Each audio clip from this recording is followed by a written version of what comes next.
Hey, everybody. Welcome back to the Sisyphus 55 podcast. Today I'm joined by Dr. Richard Wolff. He's a Marxist economist professor, and I'm going to let you introduce yourself a little bit more. Okay, I'd be glad to. And first of all, thank you for the invitation. I'm glad to do this kind of thing. The minute you use the word Marxist, as I'm sure you know, all kinds of people get all kinds of weird in their heads, worrying about what that might mean, as if there is a single definition or a single attribute or adjective that will explain it all. That has never been true. Marxism is a very broad intellectual tradition. It comes from the work of Karl Marx. He died in 1883, so we have 150 years since that time. Marxism, in that 150 years, has spread to every country on the face of this earth. It has been interpreted and applied and used by countless people with different economic systems, cultural systems, religions, economic development, anything that would spread that fast across that enormous range of difference would produce alternative interpretations. In other words, Marxism is many different things. And the minute you have somebody tell you this is what Marxism is, my advice to you, including if you hear me talk like that, is to stop listening, because you're not dealing with a person who understands, you're dealing with a person who has a partisan agenda, and that's a little different. So, having said that, I have an interpretation of Marx that comes from studying Marx. I read all of his works. I've done it more than once in my life. I've learned a great deal. I'm grateful to him, as I am to Adam Smith, David Ricardo, and countless other important thinkers who have taught me. To be proud, as many Americans are, that they know nothing about Marxism, that they've never picked up a book or an article by him, have never studied it, is the equivalent of saying I am a very ignorant person, and I'm terribly proud of that fact. I mean, that would work as a joke, but it really wouldn't work in a serious conversation. It's like going out on a camping trip with somebody who proudly tells you, I don't use matches. I go out there in the woods and I rub the wet sticks together for an hour and a half and I get a spark. Isn't that wonderful?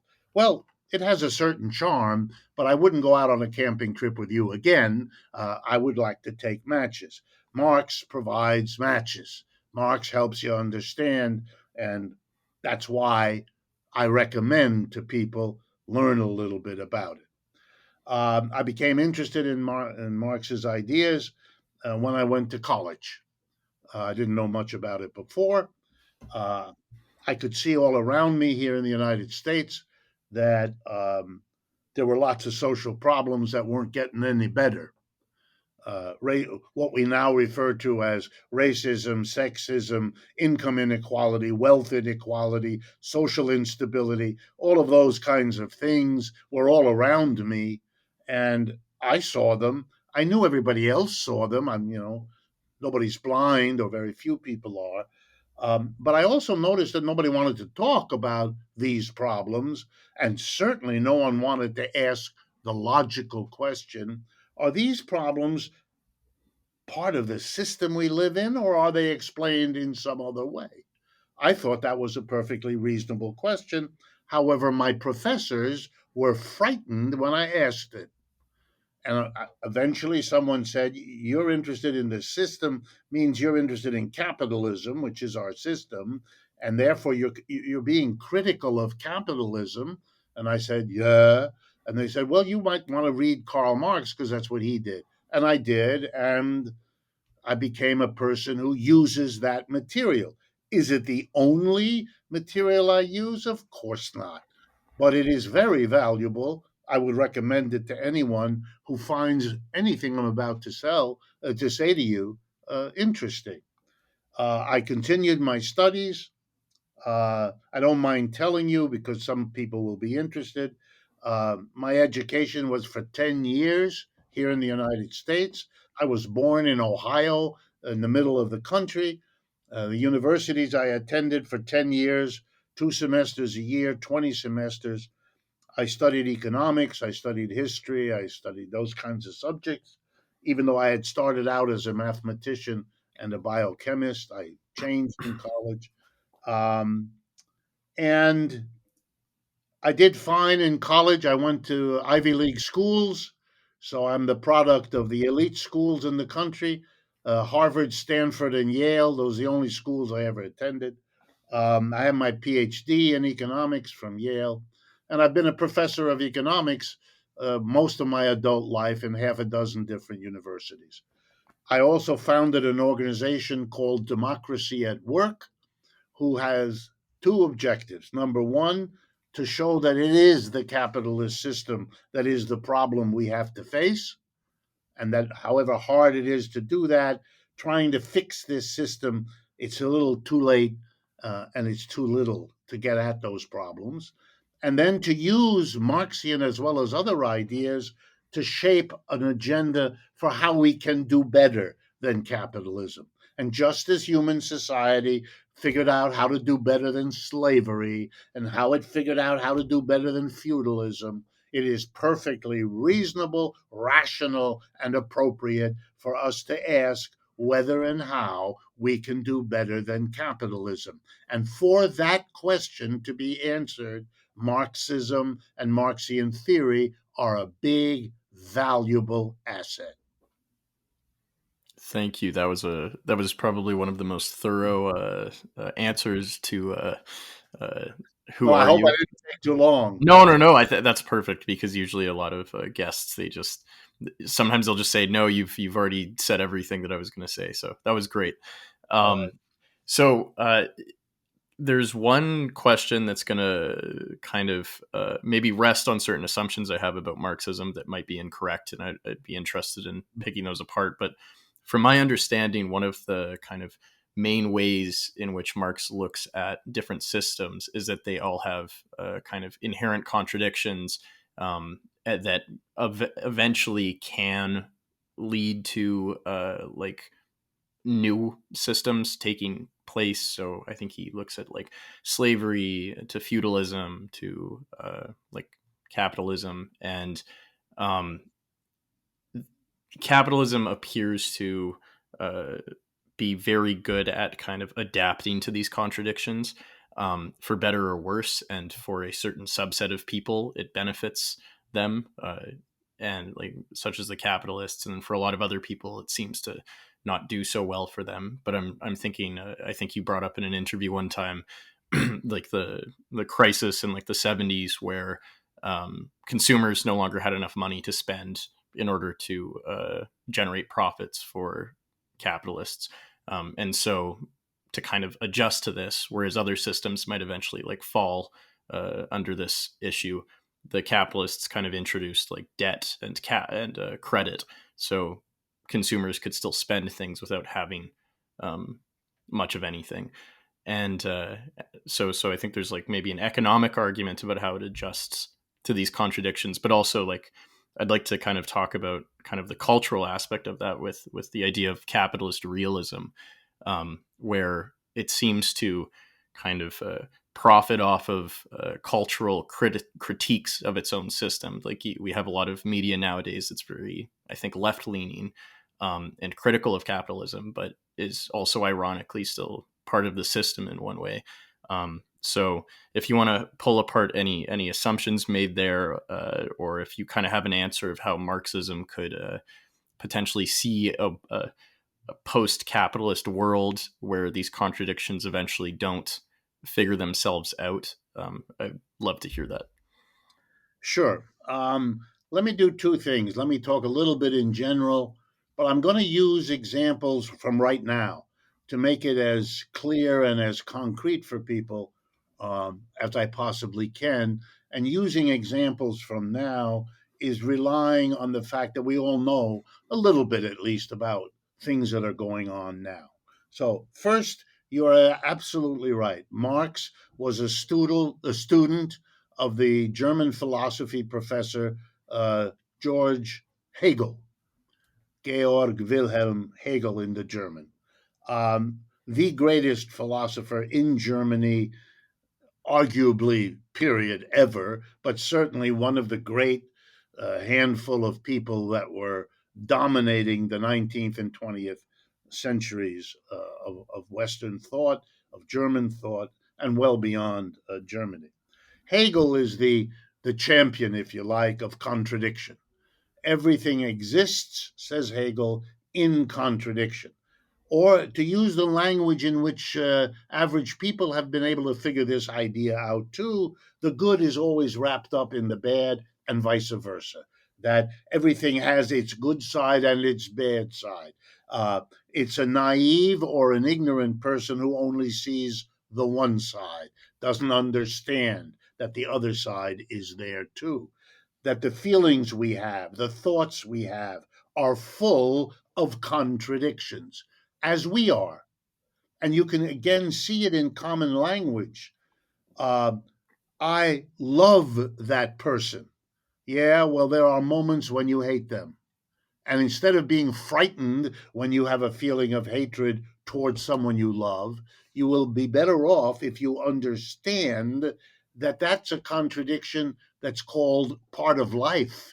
And you have to come to terms with the contradiction, not imagine yourself able to ever get to a place where you only have the one and you never have the other. It's like a young person who's frustrated at being single and begins to imagine, if only I could find a partner and get married, well, then my problems will be over. No, says the wise marriage counselor. When you're single, you have one set of problems. When you get married, you have a different set. It's perfectly reasonable for you to prefer one set to another. But to imagine that if you give up being single to become married, you won't have any problems, is to misunderstand the contradictions that are part of life. And vice versa. If you're married and you're frustrated and then you get divorced because you think, if only I'm out of this marriage, it's the same mistake. And it's a tragic mistake because it can really do a number on the quality of your life. And if you're not careful, for all of it. So Marx is in no way unique by saying what's true for everything else, that it's contradictory, is true for the economic systems we organize.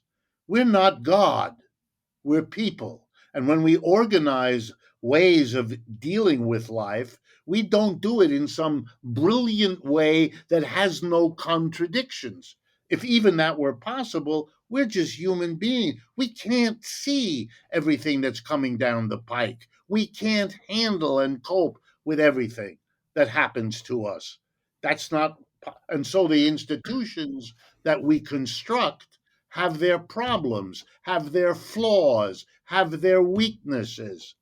We can either be honest and face that, see them, and try to navigate through those, or we can pretend that there's a way out of being in a contradictory system to come into a system that has no contradiction. That's exactly as likely as deciding, if only you marry Ms. Wonderful or Mr. Wonderful, well, then it'll be happiness for the rest of your life. This is a naive approach, and adults should have kind of outgrown that long ago. Here we go now with the economics. Economic systems mean a very simple thing. It's how people organize the production and the distribution of goods and services. That's it. It's not complicated. It's not all weird or technical. That's what economics studies. How we go about producing the food, clothing, shelter, and so on that we need to live our lives. How do we produce them and how do we distribute them? The assumption of distribution means we're usually talking about human communities. If we were talking about an individual, we wouldn't say production and distribution because the person who makes it is also the person who consumes it. So the distribution's kind of taken care of. So we're talking about communities. In communities, we typically have a division of labor. We don't all do all the tasks. Some of us raise chickens. Some of us bake bread. Some of us make pots and pans, and so on. So we produce things, and then we have to arrange to distribute them because I can't live on pots and pans. I make them, but I need food. So I go to the food producers and I say, hey, how about you give me some of the food you produce? I'll give you some of the pots and pans, and we'll be helping each. That's human beings organizing this. In the last 2 or 3 or 4 thousand years, most of the people of the world organized things quite differently from the way they had done before. What do I mean? Earlier, and there are names for this, tribal economic systems, village economic systems, there's a lot of terms. But basically, think in terms, if you're an American, think in terms of the indigenous people here, the Native Americans in their tribes, whether it's the Iroquois tribe or the Mohawk tribe. They coined things like it takes a village to raise a child. In other words, they did things in common, collectively. They lived in small enough groups that they could get together, all of them, and decide together who does what and who distributes what to whom. Sometimes they had the chief kind of supervise it. Sometimes they had a council of elders and they would kind of keep it all together. Sometimes they would meet and in a very democratic way, everybody having one vote to work out how this should be done. That era gave way to the last 4 or 5 thousand years where economic systems have been different. Here comes Marx, because Marx figured it out of what I'm about to say. And I owe that to him. I don't say it with pride or no pride.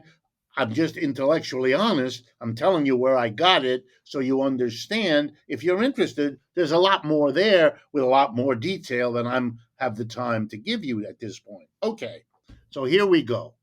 Uh, Slavery. The first of those big ones is slavery. Slavery is a very interesting economic system.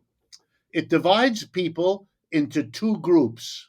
That's how it organizes the production and distribution of goods and services. One group is very small. They're called masters. And the other group is very large. They're called slaves. Interestingly, the masters own the slaves. The slaves are property, like a cow or a horse or a piece of furniture. Very interesting. The slaves do the bulk of the work. When they are finished producing goods and services, all of the goods and services they've produced belong to the masters, ipso facto, as fast as they're produced. Why? Because the slave who made it is also the property of the masters. So the masters then take a portion of what the slaves have produced and give it back to the slaves. Food, clothing, shelter. Why? Because they want the slaves to do tomorrow the same work that they did today and next week and next month and next year. And in order for your slave system to survive, you have to make it possible for the slave not to die tomorrow or next week or next month. So, what do the masters get? They get the leftover. They get what the slaves produced that was not given back to the slaves for their own consumption. Marx gave a name to that extra produced by the slaves that they don't get back for their own consumption. In the English translation, the word is surplus. And surplus simply means the difference between what the workers produce and what the workers themselves consume. The extra, the leftover, the more. That's a German word for it, the way he did it. Okay, and this is a very interesting system. It works for thousands of years in various parts of the country. It exists in parts of the world to this day. We allow some people to own, buy, and sell other people. In case you're not familiar with it, special laws had to be passed here in the United States to allow professional sports teams to buy and sell players from one to the other. That's slavery. That had to be passed. Why? Because the 13th Amendment of the United States Constitution outlaws slavery. If you ever read that amendment, and I would urge you to do it, you will notice it's only two sentences. So it won't take you very long, like 10 seconds. In the 13th Amendment, and that's still the law, it says slavery is outlawed in the United States except in prisons. Wow. The United States allowed slavery to this day to exist in prisons. The Constitution specifically does that. Why you would want to subject a person in jail to slavery, I leave to your imagination. But slavery existed for a long time. Here's some of the biggest contradictions of slavery. Slaves die. What are you going to do then? The system is based on the provision of replacements for the slaves. How are you going to get that? The slaves may not reproduce. You may separate husbands and wives, very common in many slaveries. They may not want to have children if the children are going to be slaves and treated that way as well.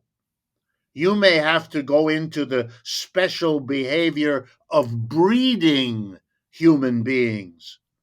The state of Virginia became the place in the United States that existed by breeding slaves for the rest of the slave South.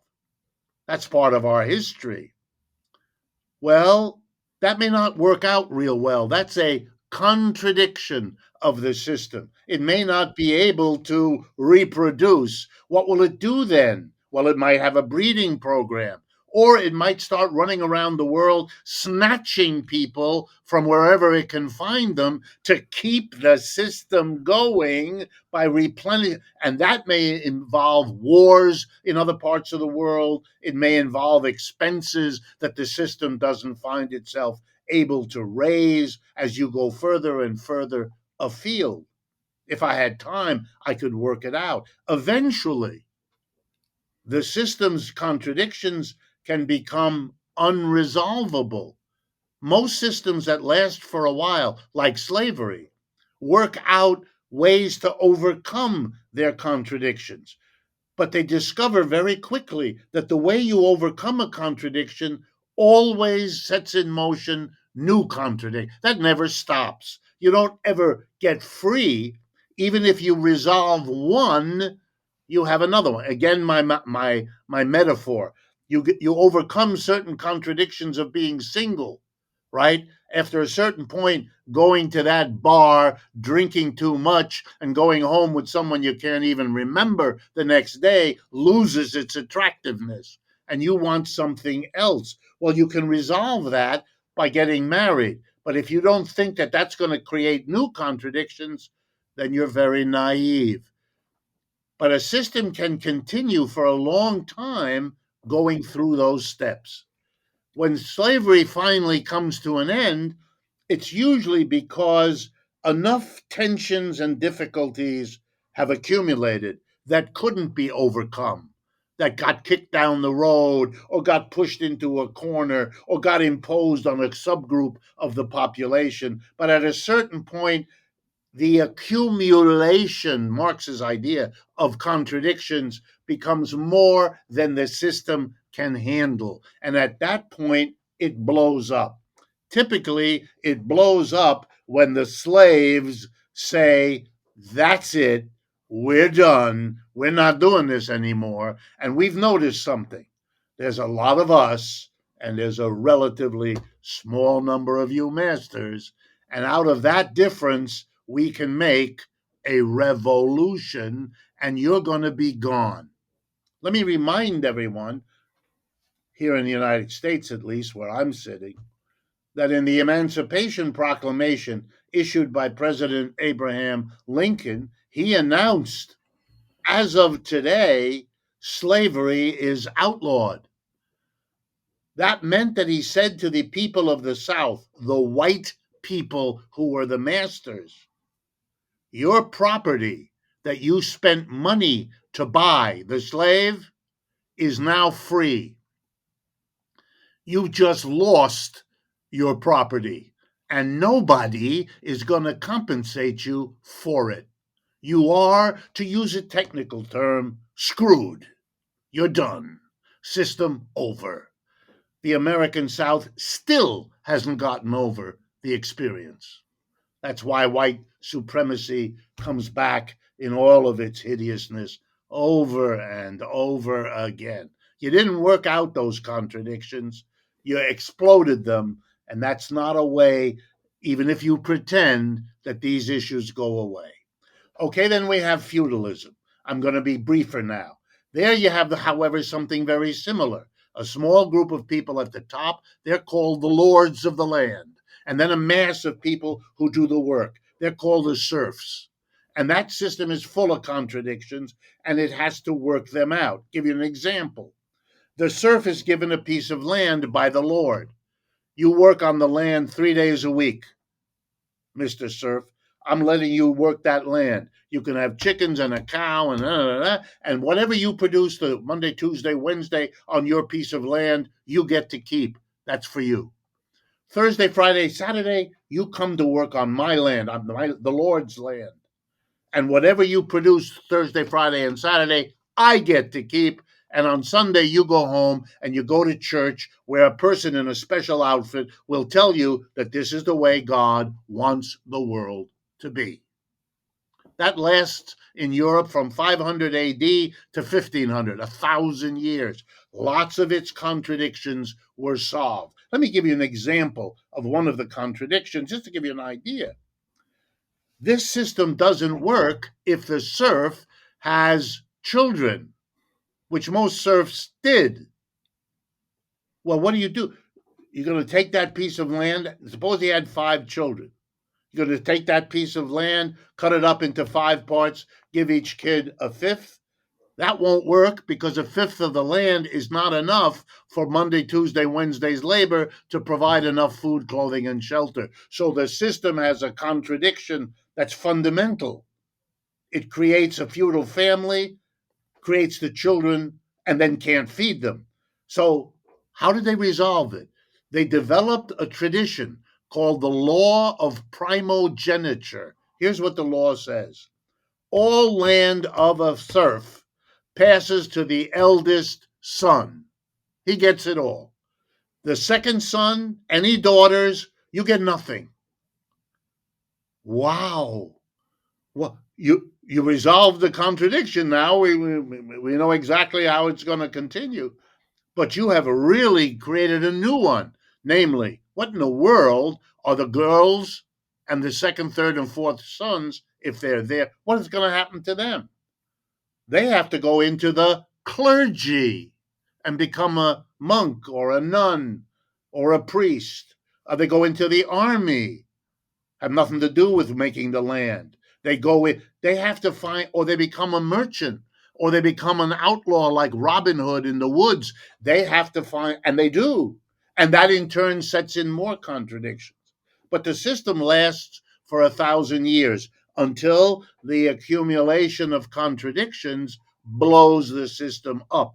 And you know what happens? The serfs pick up their swords, pick up their scythes, and they march to the house of the Lord, and they cut his head off, and they burn the house down.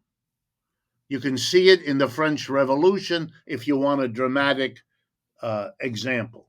You get rid of the United States, 1776, declares war on King George III, a feudal king in England. And it doesn't establish a king here. No more feudalism. We don't want it.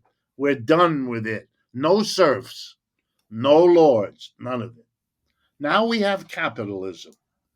And Marx's genius was to figure out that capitalism had not broken from the traditions of slavery and feudalism. It thought it had, it wanted to, it promised in both the American and French revolutions that we were going to build a society of liberty, equality, fraternity, and democracy. That was promised by George Washington, Thomas Jefferson, Robespierre, and all the others. But they didn't. Marx says, looking around in the 19th century when he lived, do we have liberty, equality, and fraternity? You must be kidding. Marx was writing at the time that Charles Dickens was writing his novels. Take a look at Oliver Twist or David Copperfield or A Tale of Two Cities, and you'll see a society that wouldn't in a million years be described as liberty, equality, fraternity, and democracy. It was a society riven by extremes of wealth and poverty and all of the violence needed to keep that kind of a system going. And so Marx said to himself, this was his life's work. What happened here? Where were those wonderful promises of liberty, equality, fraternity, and democracy? Marx admired the French Revolution. He admired the American Revolution. He said, but something went terribly wrong here. Thomas Jefferson was an honest, sincere man. He believed he was going to create a new world. So did all the revolutionaries. That's what they were committed to. Well, here's the problem, said Marx, and this is what he wrote in his work, Das Kapital, and the other writings of his. Capitalism made a mistake. It didn't understand that if you want to get liberty, equality, fraternity, and democracy, you cannot create an economic system in which a tiny group of people run the show, make all the money, make all the rules. You can't have masters doing that to slaves. You can't have lords doing that to serfs. And here comes the punchline. You can't have employers doing that to employees. That system, capitalism, which does not have ownership of some people by others, which does not have lords and serfs. It has a deal. I'll pay you a wage, you come and work for me. It's still a tiny group of people, the owners of businesses, the boards of directors of corporations, in short, the employer class, lording it over the mass of people who are employees. Employers represent between 1 and 3% of the American population. Employees are 80%, depending on how you count. There's no contest. One is the majority, the other one is a tiny minority. But the tiny minority in capitalism, the employers, sit in the dominant position. They decide what gets produced. They decide what technology gets utilized. They decide where production happens, and they decide what to do with the surplus, the amount of goods produced over and above what you have to give to the employees so they stay alive and can work. That, says Marx, is the root of the problem. You didn't change that. You changed the form of it from slavery and feudalism to capitalism. You substituted a labor market where there was none before. Slavery is not a market. Slavery is, I mean, you sell the slaves, but you don't sell the work that the slaves do. In capitalism, you're not allowed to sell people, but you are allowed to sell the work that they can do. So capitalism changed the form of the unequal relationship between the two partners of capitalism. But it didn't change the reality of a society split that way. Does capitalism have contradictions? Of course it does. I'll give you a simple example. that and I can use a common situation to do that. Every capitalist being driven by the desire to maximize profit, because that's what they learn in business school.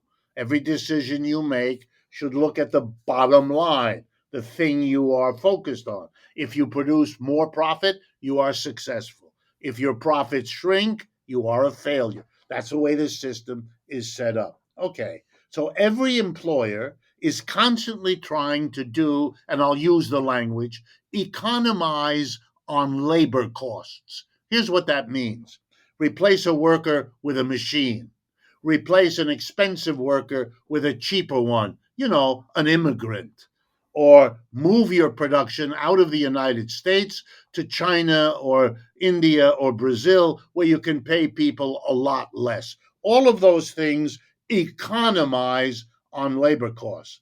And so they do that to improve their profits. What they don't understand is the contradiction. Here's the contradiction: the less you pay workers, because you've replaced them with a machine, or you've replaced them with a cheaper worker, or you've moved out of the country, the less workers in your own country will have the money to pay for the products you want to sell them, you moron. So, what you're gaining by saving on labor costs, you're going to lose by being unable to sell your output. That's a contradiction of the system. There is no way out of that. Is there a temporary fix? Yeah. But if you think that's the end of your problem, you're going to make a mistake. What's the temporary fix in our culture? Answer: consumer debt. You enable the workers to continue to buy even though you've screwed them out of their wages. Why? Because you give them a credit card. Here, Jack. Here, Mary. Buy the American dream like you were hoping to do. But now you're doing it with debt. As your debt keeps rising on an income that isn't going up, it's no longer a question of whether, it's just a question of when this contradiction is going to come and bite you in the rear end. 2008, it bit us in the rear end, and we had the second worst collapse of capitalism in its history. The worst one was the Great Depression of the 1930s, but the second one was the 2008, 9, 10 collapse. We're still not really out of it. Wow. So, is that a solution to the contradiction? Yeah. They can keep spending even though you're not giving them any money. But we have a new one: debt. And so that we have a population anxiety ridden because of their debts, because they know if they lose their job, they will not be able to make the mortgage payment, the car payment, or any of the other things. They're living on borrowed time. Your generation, the young people accumulating debts to go to college. Never has a bachelor's degree been less valuable to get a good job than it is today, and yet never has it cost more than it does today. That's a contradiction. You're hocking yourself into life of a debt to get a degree that hardly matters anymore. This is ridiculous. You know what this is doing? This is accumulating contradictions. Contradictions for the credit card user, contradictions for the indebted college student, and I could easily go on. So the question is, for capitalism only, how close are we to the point where the accumulation of contradictions produces the explosion? Every system we've had in the history of the world, every economic system, has been born, has evolved and changed over time, and then passed away. There is no reason to believe capitalism will have a different history. We know capitalism was born, we know capitalism has evolved, and therefore, friends, the next step is for capitalism to die. It's not a question of whether, it's just a question of when. And I would submit to you that we are a lot closer to the when than most Americans and indeed most people in the world are willing or able to admit or to face. Here's some of the signs. The level of divisiveness in our culture is becoming toxic. We don't talk to each other. We live in our respective silos. We listen to these podcasts. Those people listen to those podcasts. We don't vote for the same people. We don't think the same world out there exists that way. Our morals, our culture are ripping us apart. That's one sign. We're noticing that the natural environment is being despoiled by capitalism, its use of fossil fuels, its attitude towards nature as to make it serve our purposes. Very different from the way older societies understood themselves to be living with nature, not dominating nature. That's causing us to realize we better change our ways or else we're going to literally kill ourselves. These are this recognition that comes when you realize one way of living, one way of being is coming to an end. We can't tolerate it anymore. We're now having crazy wars, one right after the other. The United States is at war with Russia in Ukraine. The United States is a big, powerful country that invaded a small, poor country, Korea, Vietnam, Afghanistan, Iraq. Who the hell are you to tell the Russians, you must not invade a small country? What are you talking about? I, by the way, agree a big country should never invade a small country. But I also live in the world where this is going on all the time. And that means you're asking the rest of the world to join you in a monstrous hypocrisy. And you shouldn't be surprised when large numbers of them say, I'm not doing that. I'm not doing that. You know, we've had a series of empires: the Roman Empire, the Greek Empire, the Persian Empire, the Ottoman Empire, the British Empire, and over the last 75 years or more, the American Empire. But the American Empire is now declining. It's getting ready for the next empire, which is called China. And everybody who pays attention knows it. And the United States is trying to slow that down, to stop it, to reverse it. Just like Great Britain tried to slow down the United States, the ex colony that was challenging Britain. War in 1776, war again in 1812. The British tried to squelch it. It failed. It usually does. By the time the imperial power understands how threatened it is, it's too late. And Britain ended up realizing it couldn't stop it, so it became the ally of it. So the United States has Britain as its colony. Role reversal. Guess what's coming? The Chinese know this history. They know it perfectly well. They know that they can now produce everything the United States does, probably cheaper, often better. And there's nothing stopping them. Short of a nuclear war in which we all disappear, there's nothing you can do. And that's so irrational that one can presume Americans are not going to do something quite that stupid. But the second best thing is to fight little proxy wars like in the Ukraine. And we're not going to win that one either. Those days are over. Those wars are not going to be the way Afghanistan was, and we lost that one. And Iraq was, and we lost that one. And Vietnam was, and we lost. Notice something? The empire is losing the wars. That's another sign it's over. Okay, the last part of your question. Where do we go? Well, the lesson in everything I've just said is the answer to the question. You've got to finally face that an economic system that puts a small group of people at the top with all the economic power and wealth they can accumulate puts the rest of the society at their mercy, bitter, angry, denied, frustrated. And this is a recipe sooner or later for the accumulation of too many contradictions for the system to manage. Therefore, the answer is clear. We need an economic system that doesn't produce two groups of people, a small one at the top and an immense one at the bottom. This, we don't want slavery, we don't want feudalism, and we don't want capitalism either because they share that fatal flaw.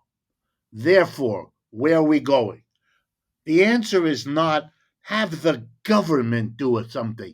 That is a stale, old, irrelevant waste of time. We've spent the last century debating more government, less government, more private enterprise, more stop. It doesn't matter whether it's private or public if a small group of people are telling a large group of people how to live and what to do. Whether the small group are private individuals or the small group are state officials, who the hell cares? That's what we've learned in the last century.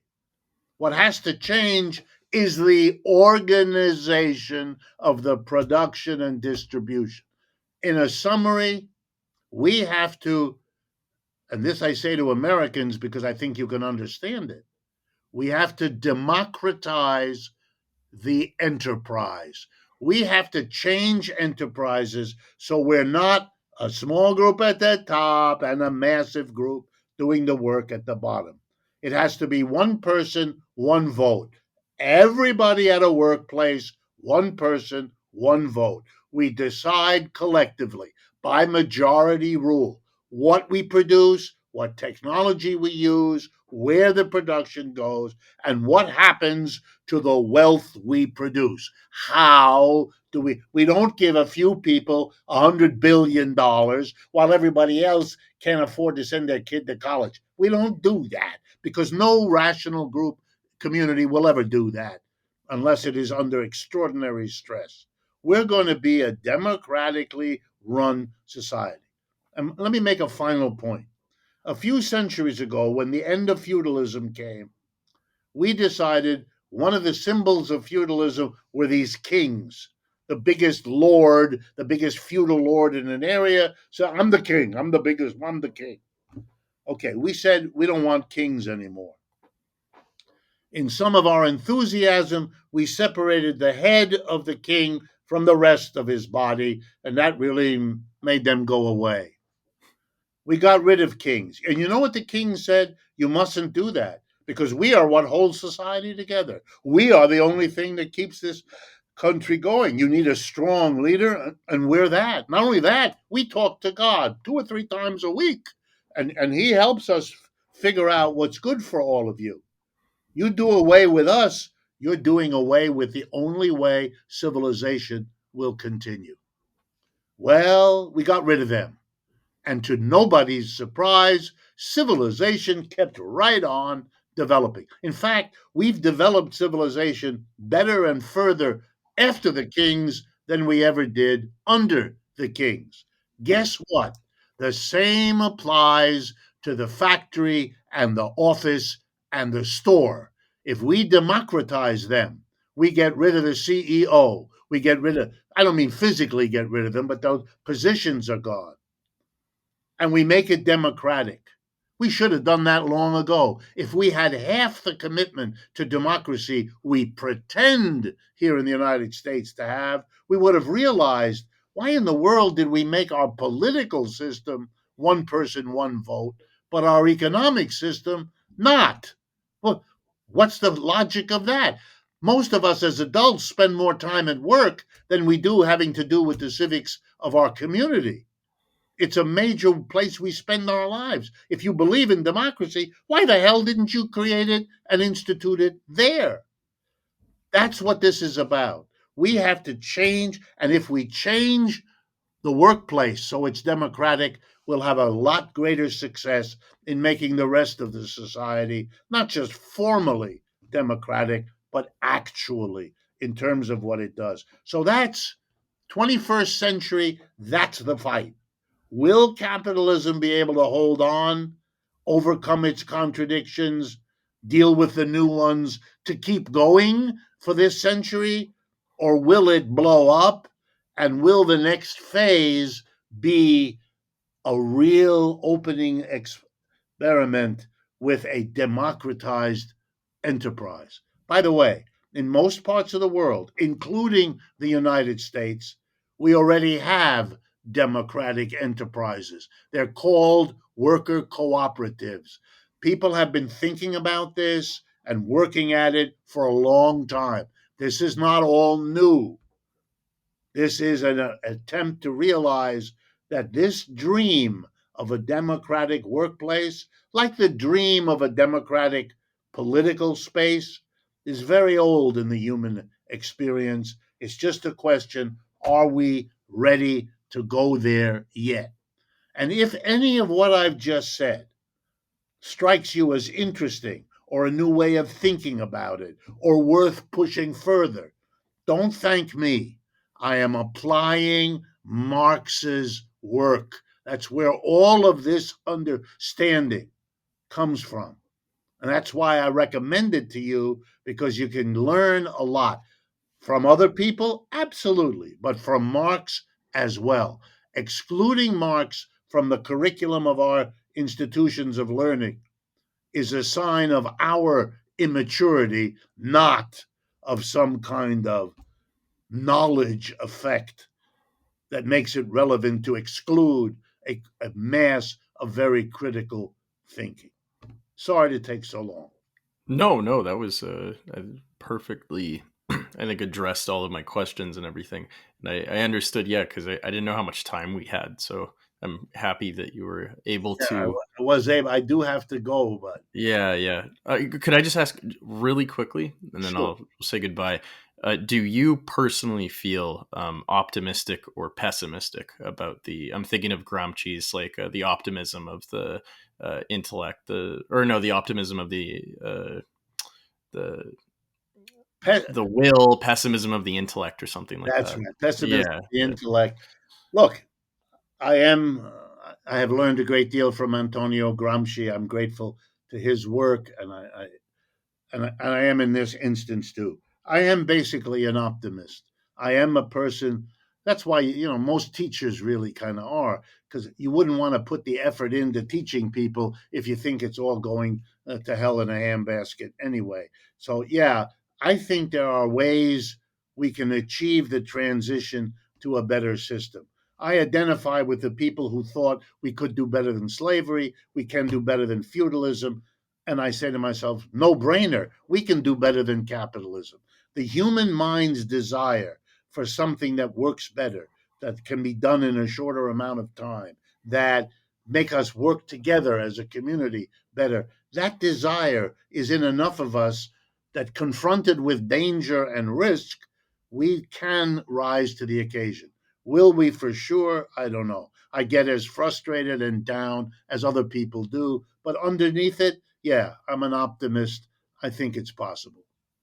Great. Okay. Well, thank you very much for coming on the podcast. And I'll link all of your resources and Wonderful, yeah, wonderful. in the And description. and Hmm. do please give Julietta the link, because we will Hmm. also post and promote this. Certainly. Yes. All right. Okay. Thank Thank you. you very much.